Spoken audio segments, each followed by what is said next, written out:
Good morning, friends. Welcome back to my channel Management Mantra. I am Dr. Barkha Gupta. And as you know that कि हम अपनी एक series चला रहे हैं that is for the industrial law topics and the Employee State Insurance Act ये हमारा चल रहा है. तो इसमें हम पार्ट 6 तक कंप्लीट कर चुके हैं बिकॉज ये थोड़ा सा बड़ा है तो इसलिए इसके पार्ट्स जो हैं वो ज़्यादा बन रहे हैं. तो हम इसमें ऑलरेडी इसका interaction different definitions ESI corporations ये सारी चीजें हम इसमें देख चुके हैं.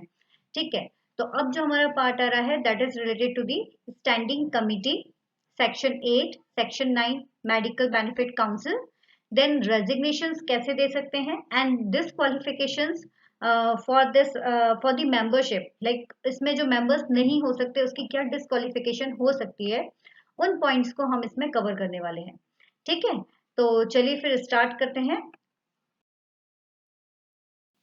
तो स्टैंडिंग कमिटी सेक्शन 8. तो जैसा आपको पता ही है कि ईएसआई कॉर्पोरेशन जो है वो क्या करती है कि ये जो ईएसआई कॉर्पोरेशन होती है इसका बेसिक जो काम होता है कि जितने भी केसेस आते हैं related to the ESI benefit उन सबके रिलेटेड केसेस को वो हैंडल करती है ना. किसे कंपनसेशन देना है उस चीज को वो ध्यान देती है, किसको बेनिफिट प्रोवाइड कराना है उस चीज का वो ध्यान देती है. तो ये सारे काम जो करती है वो कौन करती है, आपकी ईएसआई कॉर्पोरेशन करती है. ESI corporation. अब इसी ईएसआई कॉर्पोरेशंस को सपोर्ट करने के लिए एक कमिटी होती है, वो होती है आपकी स्टैंडिंग कमिटी. बिकॉज अकेली कॉर्पोरेशन का काम तो नहीं हो पाएगा कि सारी चीजों को वो हैंडल कर सके. तो इसकी एक स्टैट्यूटरी बॉडी होती है या इसको एक सपोर्टिव बॉडी की रिक्वायरमेंट होती है और वही सपोर्टिव बॉडी जो होता है वो आपकी स्टैंडिंग कमिटी होती है. ठीक है, तो आपकी जो स्टैंडिंग कमिटी है वो क्या हुई, वो एक तरह की सपोर्टिव बॉडी होती है या एग्जीक्यूटिव बॉडी होती है किसकी, ईएसआई कॉर्पोरेशन की. ठीक है, ईएसआई कॉर्पोरेशन की. इसके जो मेंबर्स होते हैं वो भी इलेक्शन के थ्रू चूज किए जाते हैं और वो मेंबर्स आपके वही होंगे जो मेंबर्स आपकी ईएसआई कॉर्पोरेशंस के जो होते हैं ना उन्हीं मेंबर्स में से सिलेक्ट होते हैं स्टैंडिंग कमिटी के मेंबर्स. जैसे हमने देखा था कि ईएसआई कॉर्पोरेशंस में लगभग 34-35 समथिंग मेंबर्स होते हैं. तो उन्हीं 34-35 मेंबर्स में से चूज किए जाएंगे आपके ईएसआई कमिटी के members, sorry yes standing committee के मेंबर्स. ठीक है, ये हम अलग से नहीं लेंगे, इन मेंबर्स को उन्हीं मेंबर्स में से चूज किया जाता है. ठीक है, और इनके टास्क इनको असाइन कर दिए जाते हैं. जो टास्क होते हैं related to the standing committee like executive body के जो टास्क होते हैं वो इनको असाइन कर दिए जाते हैं. तो इसमें जो मेंबर्स होते हैं उनकी डिटेल हम देखेंगे कौन कौन से होते हैं. बल्कि ऑल्दो आपको इतना नॉर्मल तो आपको पता होना ही चाहिए कि इसमें जो रहेंगे वो एम्प्लॉयर्स और एम्प्लॉयज के रिप्रेजेंटेटिव रहेंगे. इसमें एक एक्स ऑफिसो भी रहेगा, मेडिकल प्रोफेशनल्स भी रहेगा, आपके जो पार्लियामेंट के मेंबर हैं वो भी रहेंगे. तो इस तरह से जो हमारे ईएसआई कॉर्पोरेशंस के मेंबर्स होते हैं उसी तरह से आपके स्टैंडिंग कमेटी के भी इसमें मेंबर्स मौजूद होंगे.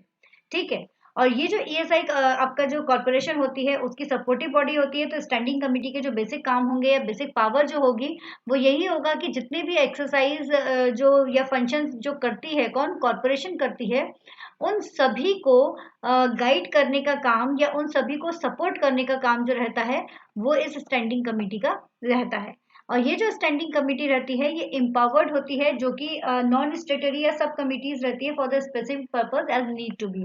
जब भी जरूरत पड़ती है उस टाइम पर इसको असाइन कर दिया जाता है. ठीक है, तो ये आपकी स्टैंडिंग कमेटी है. अब इसके मेंबर्स देखो. So here's the constitutions of the standing committee, like कितने कितने members इसके होते हैं. constitutions मतलब कौन कौन इसमें involve होता है. तो जो standing committee होती है इसके corporations में भी काफी सारे members होते हैं जैसे हमारे ESI corporations में होते हैं, बट उससे कम होंगे क्योंकि इनको उसी में से चूज किया जा रहा है. ठीक है ना, इनको उसी में से चूज किया जाता है. जैसे कि ये आपका अगर मान लीजिए एक बड़े लेवल पर आपकी ये अगर ESI कॉर्पोरेशन है तो इसी में से ही बन रही है आपकी स्टैंडिंग कमिटी. तो स्टैंडिंग कमिटी में होता है एक चेयरमैन. ठीक है, एक चेयरमैन जो अपॉइंटेड होता है बाय द सेंट्रल गवर्नमेंट. ठीक है, then 3 members of corporation appointed by the central government. 3 members भी इसमें रहेंगे अलग से जो कि अपॉइंटेड होंगे सेंट्रल गवर्नमेंट के थ्रू.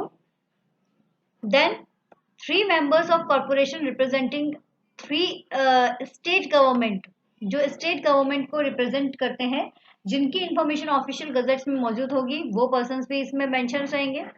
इसके अलावा 8 मेंबर्स जो रहते हैं वो कॉर्पोरेशंस के थ्रू इलेक्ट किए जाते हैं वो मेंबर्स कौन कौन से हैं?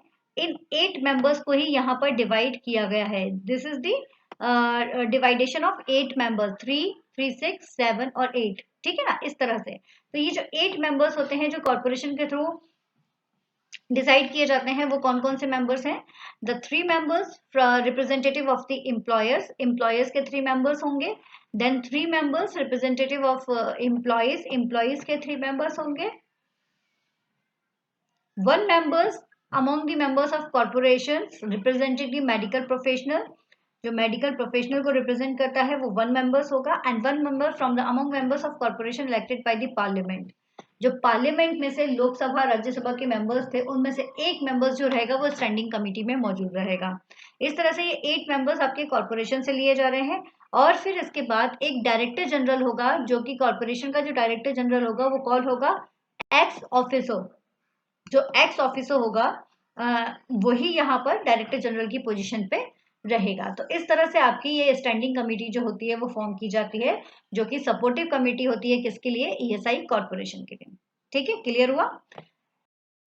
आगे देखते हैं medical benefit council section 10। Medical benefit council section 10, जैसा आपको नाम से क्लियर हो रहा होगा कि medical benefit council that is related to the medical benefit, मतलब जब भी मेडिकल बेनिफिट प्रोवाइड किया जा रहा होगा तो उससे जुड़ा हुआ कोई भी मैटर अगर ईएसआई कॉर्पोरेशन के पास आता है तो उसको एडवाइस करने का काम जो रहेगा वो किसका रहेगा? मेडिकल बेनिफिट काउंसिल का रहेगा। ठीक है, बिकॉज जब मेडिकल इश्यूज आते हैं तो उस टाइम पर कोई क्लेम करता है, कितना पैसा उसे देना है, किसे नहीं देना है, सही है या गलत है, ईच एंड एवरीथिंग वहां पर जस्टिफाई किया जाता है। तो इन सब चीजों को गाइड करने के लिए ईएसआई कॉर्पोरेशन के साथ जुड़ा हुआ है मेडिकल बेनिफिट काउंसिल। तो consist of medical benefit council, ये क्या करेगा? To advise the ESI corporation on the medical side. ठीक है, ये ईएसआई कॉर्पोरेशन को मेडिकल साइड पर हेल्प करने के लिए रहता है। ठीक है, ये एडवाइस करता है ईएसआई कॉर्पोरेशन को, ईएसआई कॉर्पोरेशन को ये एडवाइस करेगा। ठीक है, इसके अलावा a medical benefit council has been constitute, it consists of the following members. इसमें भी कुछ मेंबर्स इन्वॉल्व होते हैं। वो मेंबर्स कौन कौन से हैं? द फर्स्ट मेंबर है आपका डायरेक्टर जनरल। ठीक है, director general the employee state insurance corporation, जो कि आपका एक्स ऑफिसर रहता है और ये एज अ चेयरमैन चूज किया जाता है। ठीक है, जो मेडिकल बेनिफिट काउंसिल का कौन बनेगा? चेयरमैन बनेगा। ठीक है, then the director general health service, जो हेल्थ सर्विस के डायरेक्टर जनरल्स होंगे ये भी आपके ex officio as co chairman. तो एक हो गया चेयरमैन, एक हो गया co chairman. Then medical commissioner of the corporation ex officio रहेंगे। इसके अलावा 1 members of the each representative each of the state, जो भी आपकी यूनियन टेरिटरीज के अलावा जो भी स्टेट हैं आपके, उन सब के जो मेंबर्स होंगे वो यहाँ पर चूज किए जाएंगे बाय द स्टेट गवर्नमेंट। ठीक है, और फिर इसके अलावा 3 members representative of the employers, 3 members जो रहेंगे वो हमेशा रिप्रेजेंटेटिव होंगे किसके? एम्प्लॉयर्स के, जो सेंट्रल गवर्नमेंट के थ्रू ही अपॉइंट किए जाते हैं। देन 3 मेंबर्स जो रहेंगे representative to the employees, this is also appointed by the center government. Then 3 members not less than 1 shall be women, ये रिप्रेजेंटेंट रहेंगे किसकी? मेडिकल प्रोफेशन के। मेडिकल प्रोफेशन से कितने मेंबर्स लिए जा रहे हैं? 3 मेंबर्स लिए जा रहे हैं। बट रिमेंबर वन थिंग कि एक मेंबर्स जो इसमें रहेगा या एक से ज्यादा मेंबर्स जो रहेंगे वो यहाँ पर वुमन रहेगी ही रहेगी फॉर द मेडिकल प्रोफेशन। ठीक है, और ये भी आपके अपॉइंटेड जो होंगे वो सेंट्रल गवर्नमेंट के थ्रू ही किए जाएंगे। तो इस तरह से यहाँ पर आपकी ये मेडिकल बेनिफिट काउंसिल तैयार की जाती है, जो कि गाइड करती है कोई भी या एडवाइस करती है ईएसआई कॉर्पोरेशन को जितने भी आपके मेडिकल साइट्स के जो ऑपरेशंस होते हैं उसके लिए। ठीक है, तो this is the medical benefit council. चलिए आगे देखते हैं रेजिग्नेशन ऑफ मेंबरशिप। जैसे आप जानते ही हैं कि रेजिग्नेशन का मतलब क्या होता है? अपने पद को छोड़ना। अगर if someone want to resign from their membership या फिर फॉर देयर पोजीशन, तो उसके लिए उसे क्या करना पड़ेगा उसके लिए यहाँ बताया गया है। तो जब वो रिजाइन करना चाह रहा है तो उसके लिए चाहे वो कोई भी मेंबर हो, if the member of corporation, if the member of standing committee, if the member of medical benefit councils, they may resign from their position, वो अपनी पोजीशन से रिजाइन कर सकते हैं। But for this they have to write a written notice, they have to write a written notice to the central government। ठीक है, उन्हें एक रिटन नोटिस देना पड़ेगा सेंट्रल गवर्नमेंट को, and his seat shall be vacant on the acceptance of the resignations by that government. उनकी जो seat है वो तब तक वैकेंट रहेगी जब तक कि सेंट्रल गवर्नमेंट उनका जो रेजिग्नेशन है वो एक्सेप्ट नहीं कर लेता। ठीक है, तब तक उनकी सीट क्या रहेगी, वेकेंट रहेगी। तो ये प्रोसीजर है आपकी रेजिग्नेशन की। सिंपल एक रिटर्न नोटिस आपको देना पड़ेगा to the central government. Okay, because यहाँ पर जितना भी अपॉइंटमेंट का काम होता है वो सेंट्रल गवर्नमेंट का ही होता है, इसलिए नोटिस भी उन्हीं को जाएगा। तो आज का लास्ट टॉपिक है हमारा डिसक्वालिफिकेशंस। लाइक कौन ऐसा पर्सन है जो डिसक्वालिफाइड होगा regarding the medical benefit councils या स्टैंडिंग कमिटी या फिर कॉर्पोरेशंस की मेंबरशिप से, या फिर उसे अलाउ नहीं किया जाएगा इसमें पार्टिसिपेट करने के लिए। तो ऐसे कौन कौन से मेंबर्स आपके हो सकते हैं? तो first one, if he is declare to be the unsound mind. अगर जो कोर्ट है उस कोर्ट ने उस पर्सन को अनसाउंड माइंड बताया है, तो उस केस में अनसाउंड माइंड मतलब जो दिमागी तौर पर सही नहीं है। ठीक है, बहुत ज्यादा दिमागी तौर पर अगर वो सही नहीं है, तो ऐसे केसेस में इस पर्सन को ये डिस्क्वालिफाइड रहेगा इस मेंबरशिप्स के लिए। कौन से मेंबर्स के लिए? जैसे कॉर्पोरेशन, स्टैंडिंग कमेटी या मेडिकल बेनिफिट काउंसिल्स के मेंबरशिप के लिए ये क्या रहेगा, डिस्क्वालिफाइड रहेगा।